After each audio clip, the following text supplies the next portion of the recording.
রমজান মাসে আসলে অন্য সব দিনের থেকে একটু কাজ বেশি থাকে, কারণ যেহেতু ইফতারি বানাতে হয়। তো আমি আজকে মলিদা বানাবো, এজন্য আগে আদাটা খুব ভালো করে ব্লেন্ডারে পেস্ট করে নিয়েছি। আর বাবুরা যেহেতু খুব ছোট, এই জন্য ওরা ঘুমে থাকতে থাকতেই আমি অনেকগুলো কাজ সেরে ফেলি, না হলে কাজ করে শেষ করা যায় না। আর এই যে আমি চুলাটা পরিষ্কার করে নিয়েছি, আর বাবুর জন্য আজকে সুজি রান্না করব। আর তেমন কিছু এখন খেতে চাচ্ছে না। এই যে আমি ব্লেন্ডারে পোলাওয়ের চাল গুঁড়া করে নিয়েছি। আর এখন এগুলোকে একটু সয়াবিন তেল দিয়ে টেলে নিব। একটু টেলে নিলে, সয়াবিন তেল দিয়ে নিলে খেতে একটু স্বাদও লাগবে, আর পুষ্টিও পাবে। এভাবে আমি ওকে প্রায় সময় সুজি রান্না করে দেই। সুজিটা টালা প্রায় হয়ে এসেছে। এখন এর মধ্যে আমি পানি দিয়ে দেব, আর মাঝে মাঝে এর মধ্যে আমি দুধ অ্যাড করে দিই। তো আজকে দিব না, আজকে শুধু খালিই দিব। আর এইদিকে এই যে আমি আলু সিদ্ধ করে নিচ্ছি। আজকে আলুর চপ তৈরি করব। আর আমার সব কাজ একটু আগেভাগেই করে নিতে হয়, না হলে ইফতারের ঠিক আগে আগে সব কাজ শেষ করা যায় না, যেহেতু ওদের খাওয়ানো থাকে, দিনে অনেক কাজ থাকে। আর এদিকে আমি চুলায় একটি কেক বসিয়ে দিয়েছি। আর আমার মেয়ে কেক খুব পছন্দ করে, তাছাড়া স্কুলে ওর টিফিন নিয়ে যেতে হয়।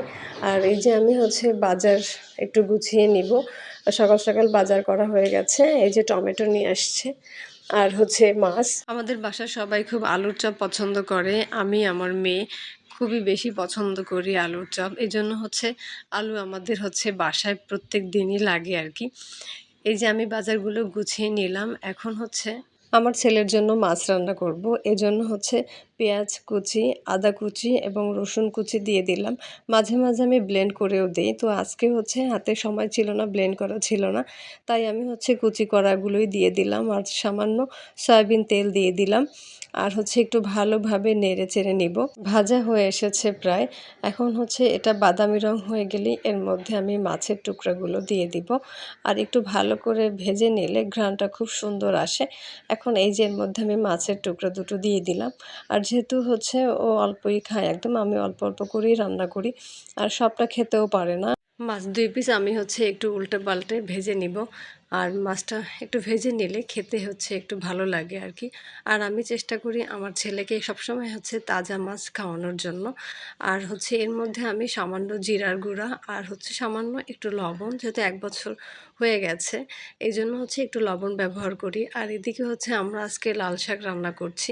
আর রোজা রেখে নাকি আজকে সবাই একটু ঝোল ঝোল লাল শাক খাবে, তাই আমি পানি একটু বেশি দিয়েছি, আর কাঁচামরিচ দিয়েছি, আর সামান্য একটু হলুদ দিয়েছি। আর গরম ভাত দিয়ে এরকম লাল শাক ঝোল ঝোল রান্না করলে কাঁচামরিচ দিয়ে খেতে কিন্তু অসাধারণ লাগে।